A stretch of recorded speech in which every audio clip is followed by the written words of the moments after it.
Congress party के अंदर सोनिया गांधी के अति सक्रिय होने का पीछे के मायने क्या है? क्या कोई ऐसा चक्रव्यूह रचा जा रहा है जिस चक्रव्यूह के इर्द गिर्द कांग्रेस पार्टी अपनी पूरी की पूरी राजनीति एक बार फिर से नए सिरे से गढ़ रही है? क्या ये सब कुछ 4 दिन बाद होने वाली कांग्रेस पार्टी की बड़ी मीटिंग की रणनीति के पीछे की कहानी है?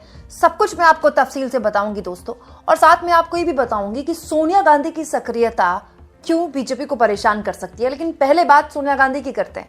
आज सुबह से सोशल मीडिया में सोनिया गांधी का यह आर्टिकल छाया हुआ है।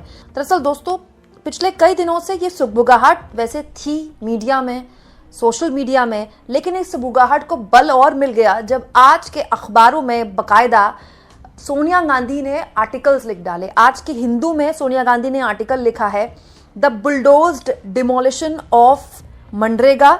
ये मनरेगा को जिस तरह से खत्म किया गया, जी राम जी योजना पहले लाई गई, सरकार द्वारा बिल लाया गया, फिर जल्दबाजी में उसको पास किया गया, उसके खिलाफ एक पूरा का पूरा एक आर्टिकल है जिसको हिंदी अंग्रेजी दोनों में लिखा गया है। देखिए, हिंदी के अखबारों में आर्टिकल लिखा गया है, मनरेगा पर बुलडोजर चलाकर श्रमिकों का हक छीना। सोनिया गांधी के इस आर्टिकल को तमाम कांग्रेसी प्रमोट कर रहे हैं। लेकिन अगर आपको देखना ही है दोस्तों, तो आपको केवल ये आर्टिकल नहीं, एक पैटर्न देखना होगा। पिछले कुछ दिनों से सोनिया गांधी को अगर आप पैटर्न के तौर पर देखेंगे तो उनकी अति सक्रियता ये नॉर्मल नहीं है। हाल के सालों में तो जिस तरह से वो एक तरह से सब कुछ प्रियंका को, खास तौर पर राहुल गांधी को और मल्लिकार्जुन खड़गे को सौंपकर बिल्कुल अपने आप को अलग उन्होंने कर लिया और अपने तबीयत पर ध्यान दिया, बिल्कुल भी ये नॉर्मल नहीं है। क्यों? क्योंकि संसद के सत्र में आपने देखा होगा, जब जब वोट चोरी को लेकर या फिर संसद के बाहर मनरेगा बिल के खिलाफ जब जी राम जी बिल लाया गया उसको लेकर, या फिर जो भी प्रोटेस्ट हुआ चुनाव सुधारों पर बहस को लेकर, जो भी प्रोटेस्ट होता था संसद के बाहर, सोनिया गांधी की भूमिका बहुत सक्रिय रहती थी। बकायदा मल्लिकार्जुन खड़गे के साथ साथ कदम से कदम मिलाकर सोनिया गांधी कुछ इस तरह से संसद के बाहर जबरदस्त प्रदर्शन करती थी, चाहे मुद्दा कोई भी हो। और ये हमने इसी शीतकालीन सत्र में देखा। इनफैक्ट दोस्तों, आर्टिकल तो सोनिया गांधी ने आज लिखा है।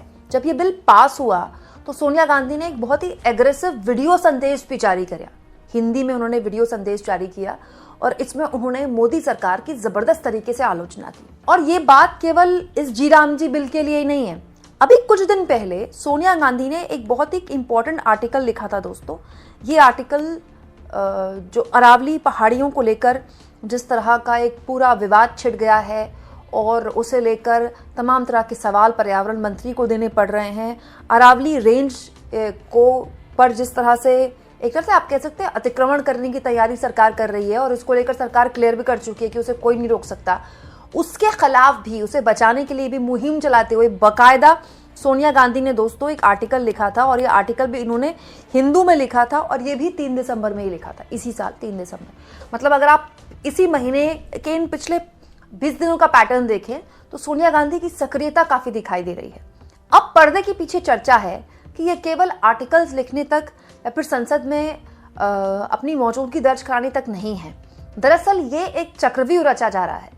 एक नई तरीके की रणनीति में कांग्रेस पार्टी काम कर रही है, जिसमें सबके अलग अलग तरह कि आप कह सकते हैं कि थ्योरीज हैं, अलग अलग तरह की थ्योरी। जैसे बीजेपी के अंदर अलग तरह की थ्योरीज चल रही है कि इनसे उनकी नहीं बनती, इनसे उनकी आजकल अच्छी बन रही है।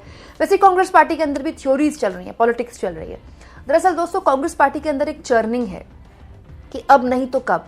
दोस्तों, संगठन के लिहाज से बीजेपी के आगे कांग्रेस पार्टी कहीं टिक नहीं रही, और क्योंकि आपकी सरकारें नहीं है राज्य सरकारों में, तो आपको कंपनियां फंड भी नहीं दे रही हैं। अगर आप चाहें तो आज का मेरा ये वीडियो देख सकते हैं। इंडियन एक्सप्रेस ने बड़ा खुलासा करते हुए बताया कि इस देश में जो भी फंडिंग जारी, कंपनियां जो ट्रस्ट बना बनाकर पॉलिटिकल पार्टीज को दान कर रही है, पैसा दे रही हैं, उसका 80% के ऊपर का हिस्सा बीजेपी के पास जा रहा है और ऊंट के मुंह में जीरे के समान कांग्रेस के पास जा रहा है। क्यों? क्योंकि सरकार में आप, केंद्र में नहीं है, राज्यों में आपकी सरकार नहीं है। तो ये एक ऐसा समय है जिसमें अगर कांग्रेस पार्टी ने अपने आप को नहीं बचाया तो वो बिल्कुल खत्म हो जाएगी। कांग्रेस पार्टी इस वक्त अपने अस्तित्व के संकट से लड़ रही है, तो इसको लेकर बहुत सी अलग अलग थ्योरीज चल रही है। अब देखिए, कुछ दिनों पहले प्रियंका गांधी और प्रशांत किशोर के बीच मुलाकात हुई और इस सत्र में, इस शीतकालीन सत्र में आप देखिए प्रियंका गांधी की भूमिका काफी महत्वपूर्ण रही। लगभग हर मुद्दे पर उनको बोलने का मौका मिला।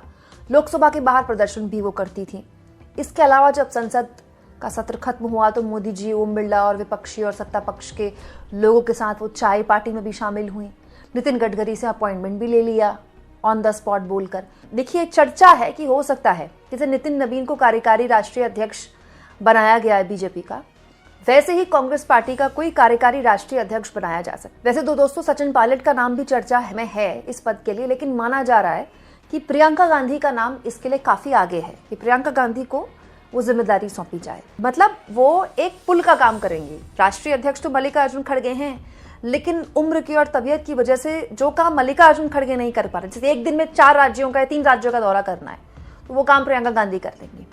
वहीं दूसरी ओर सोनिया गांधी, अब आ जाते हैं सोनिया गांधी की भूमिका। दरअसल दोस्तों 4 दिन बाद कांग्रेस की CWC बैठक है। ऐसा माना जा रहा है कि अगर ऑफिशियली नहीं तो अनऑफिशियली एक सहमति बन जाए कांग्रेस पार्टी के अंदर कि अब देखिए, अगर आपको सरकार चलानी है देश के अंदर, कोई भी हो, चाहे वो बीजेपी हो चाहे वो कांग्रेस पार्टी हो, गठबंधन की सरकार ही चलेगी। मोदी जी के 2 कार्यकाल चले गए पूर्ण बहुमत के, वो अलग बात है। मोदी को भी गठबंधन की सरकार ही चलानी पड़ रही है, राइट। और आज भी सरकार 1.5 साल हो गए मोदी को, लेकिन वो एक भी सांसद एड ऑन नहीं कर पाए। 240 पर थी बीजेपी, अभी भी 240 पर है। तो ये बात कांग्रेस भी जानती है, ये बात बीजेपी भी जानती है कि मौजूदा दौर भी गठबंधन की राजनीति का है और आने वाला दौर भी गठबंधन की राजनीति का है। तो ऐसा माना जा रहा है कि कांग्रेस पार्टी के अंदर सोनिया गांधी की भूमिका फिर से वही एक बार फिर से क्रिएट की जा रही है जो यूपीए के दौरान थी, सहयोगियों को जोड़ने की।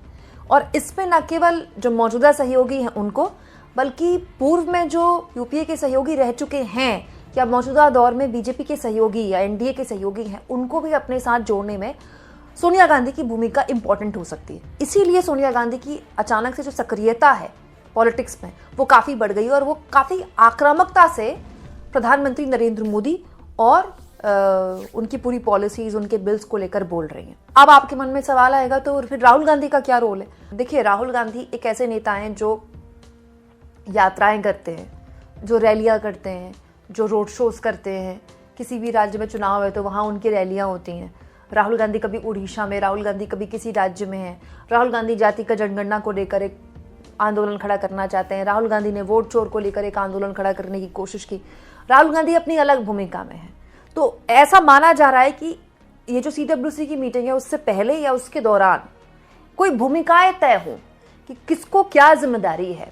प्रियंका गांधी कार्यकारी अध्यक्ष के तौर पर, या फिर उसकी भूमिका, या उससे नीचे की भूमिका में, क्योंकि अभी वो ऑफिशियली महासचिव हैं, लेकिन एक महासचिव के से कहीं ज्यादा ताकतवर है वो, इसमें कोई दो राय नहीं। एक पावर सेंटर है वो कांग्रेस पार्टी का, और इस बार के संसद सत्र में उन्होंने दिखाया है। सोनिया गांधी की अति सक्रियता अपने साथ नए गठबंधन के सहयोगियों को जोड़ने को लेकर हो सकती है, और राहुल गांधी जो काम कर रहे हैं वो करते रहे। इस लिहाज से इससे कांग्रेस पार्टी 2 चीजें कर सकती है। एक, अपने संगठन पर ध्यान दे सकती है जो बहुत जरूरी है। 2, उन राज्यों में सरकार बना सकती है जहां उसकी सरकार बनाने की गुंजाइश है। जैसे अगले 6 महीने में असम एक राज्य है दोस्तों जहां पर कांग्रेस पार्टी का सरकार रही है, सफल सरकार चलाई है कांग्रेस पार्टी ने। वहां गौरव गोगोई एक पॉपुलर नेता है जो कि काफी सक्रिय हैं इस वक्त वहां पर, और वहां से डायरेक्ट बीजेपी से फाइट है, बीजेपी कांग्रेस के बीच में ही फाइट है असम में। तो हर लिहाज से कांग्रेस पार्टी चाहेगी कि वहां वो सत्ता में वापसी कर ले। अगर वो ऐसा करती है तो उसको एक नैरेटिव बिल्ड करने का मौका मिलेगा कि भाई बीजेपी के खिलाफ डायरेक्ट फाइट में हम चुनाव जीत सकते हैं, अभी असंभव नहीं है। दूसरा, आपकी किसी ऐसे राज्य में सरकार बनती है जहां आपकी गठबंधन की सरकार है, तो भी कम से कम आपको अपने संगठन को मजबूत करने का मौका मिलता है।